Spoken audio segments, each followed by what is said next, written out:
અમરેલીમાં પાટીદાર દીકરીની ધરપકડ કરી તેનો સરઘસ કાઢવાનો મુદ્દો હવે ખૂબ ગરમાઈ રહ્યો છે, રાજકીય ગરમી પકડી રહ્યો છે।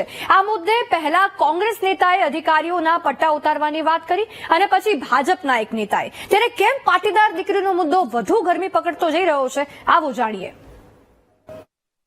તો પછી મને બેહાડી નીચે અને પગ લાંબા કરાવીને પગના તળિયામાં પેલો બેલ્ટ આવે ને એનાથી પટ્ટેથી માર્યા। હા, પટ્ટેથી માર્યા। કોણ કોણ ત્યાં છે?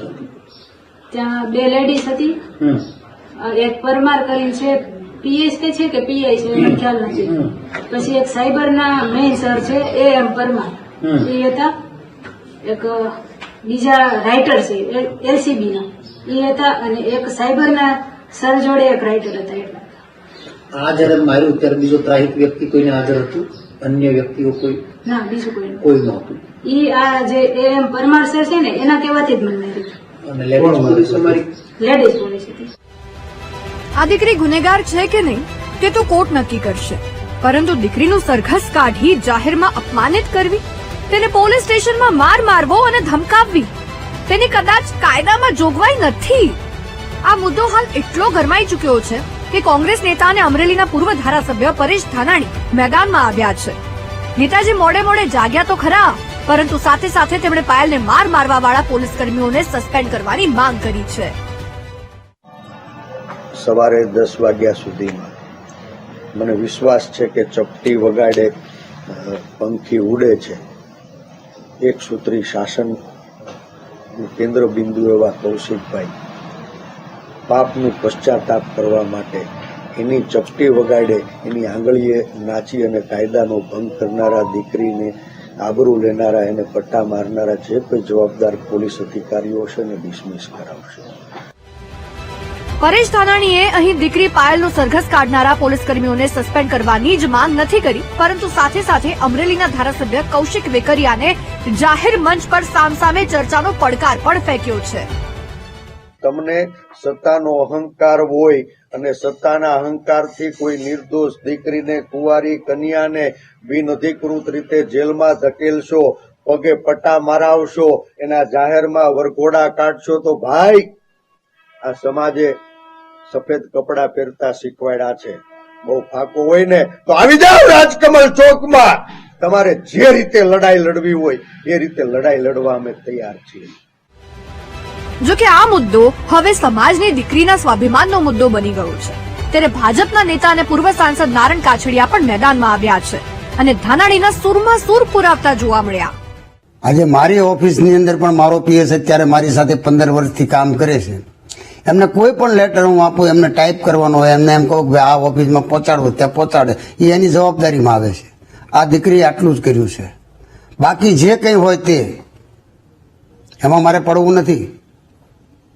અને આ ખરેખર લેટર કેવી રીતે લખાણો, કેવી રીતે ક્યાંથી આ લેટર પેડાયું, કોની સહી છે, આજે આ બધું જ કલાકોની અંદર આનો ઉકેલ આવી જાય, ખરેખર સાચા થાય તો। પરંતુ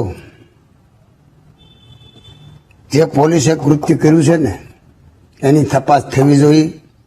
કોઈ પણ ગુનેગાર હોય, કોઈ પણ ચાહે અધિકારી હોય યા પદ અધિકારી હોય, તેને સજા થવી જોઈએ ને તો જ આ દીકરીને ન્યાય મળ્યો ગણાય, બાકી ન્યાય મળ્યો ના ગણાય। કોંગ્રેસના નેતા બળાપો ઠાલવે તે સમજાય, પરંતુ ભાજપના નેતાઓ પણ બળાપો ઠાલવે એટલે મુદ્દો ગંભીર છે તેવું માનવું। આમ તો નેતાજી હવે સાંસદ નથી રહ્યા, પરંતુ સત્તાધારી પક્ષ સાથે તો જોડાયેલા છે, છતાં પોલીસની કામગીરી સામે સવાલ ઉઠાવવો તે જ મોટી વાત છે। હાલ ગુજરાતમાં એક જ નામ ચર્ચામાં છે, પાયલ ગોટી, કારણ કે ભૂતકાળમાં કોઈ પણ દીકરી સાથે પાયલ સાથે જે થયું તેવું નથી થયું।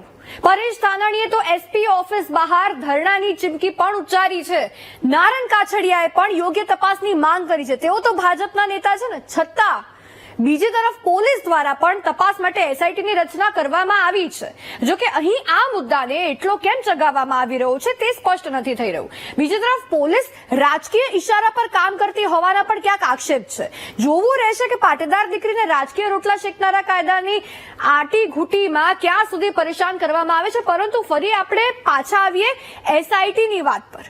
એસઆઈટીની રચના કરવામાં આવે છે, પણ રાત્રિના સમયે જ કેમ એસઆઈટી ને પાયલ ગોટીને મેડિકલ ચેકઅપ માટે લઈ જવાનું સૂચે છે? રાત્રિના સમયે જ કેમ અમરેલી પોલીસ આ બધા કૃત્યો કરે છે? પાયલ ગોટીની ધરપકડ અડધી રાત્રે 12:30 વાગે થઈ હતી. હવે મેડિકલ ચેકઅપ માટે પણ રાત્રે જ એને લઈ જવાની? ભલે એના ભાઈ જોડે રાખ્યો હતો, પરિવારને વાત કરીને મંજૂરી સાથે લઈ જવાની વાત હતી, પણ રાત્રે જ કેમ? સવારે કેમ મેડિકલ ચેકઅપ ન થઈ શકે? અને 7 દિવસ થઈ ગયા, હવે કેમ પોલીસને મેડિકલ ચેકઅપનું સૂઝ્યું? રાત્રે જ એને લઈ જવાનું કારણ શું? સાચે મેડિકલ ચેકઅપ માટે લઈ જવાની હતી કે પછી ધમકાવવા? આ તો સારું થયું કે પરેશ ધાનાણીએ તેમને રોકી દીધા, ગાડીના કાફલાને રોકી દીધો. કાયદામાં જોગવાઈ નથી તો મહિલાને રાત્રે આવી રીતે તમે પકડીને લઈ જાઓ. કાયદાની વિરુદ્ધ કાયદાની રક્ષા કરનાર પોલીસ આવું કૃત્ય કેમ કરે છે? પણ એસઆઈટીની ટીમ, સ્પેશિયલ ઇન્વેસ્ટિગેશન ટીમ, શું કામ? શું કોઈના કહેવા પર આ બધું થઈ રહ્યું છે? શું કોઈ નેતાનો હાથ છે કે જેનાથી કઠપૂતળીની જેમ પોલીસ કામ કરી રહી છે? દીકરી સાથે આવું કેમ? અને બીજો સવાલ એ પણ થાય કે પરેશ ધાનાણીને પાયલ ગોટીએ કહ્યું હતું કે એના પગ લાંબા કરાવવામાં આવ્યા અને બેટથી એને માર મારવામાં આવ્યો પોલીસ સ્ટેશનમાં. કોર્ટમાં તેણે ના પાડી તો શું કોઈએ તેને સાચું બોલતા રોકી? કોઈએ તેને ધમકી આપી? કોઈના કહેવાથી નિવેદન બદલાયું? કોણ છે? અને શું અત્યારે મેડિકલ ચેકઅપ માટે લઈ જઈ રહ્યા હતા, ફરીથી એને ધમકાવવા જ લઈ જઈ રહ્યા હતા? ફરીથી એના નિવેદનમાં વિરોધાભાસ જોવા મળત? આ તો સારું થયું પરેશ ધાનાણીએ રોકી લીધું. સવાલ ઘણા છે, પણ એનો જવાબ ક્યારે મળશે ને જોઈએ હવે.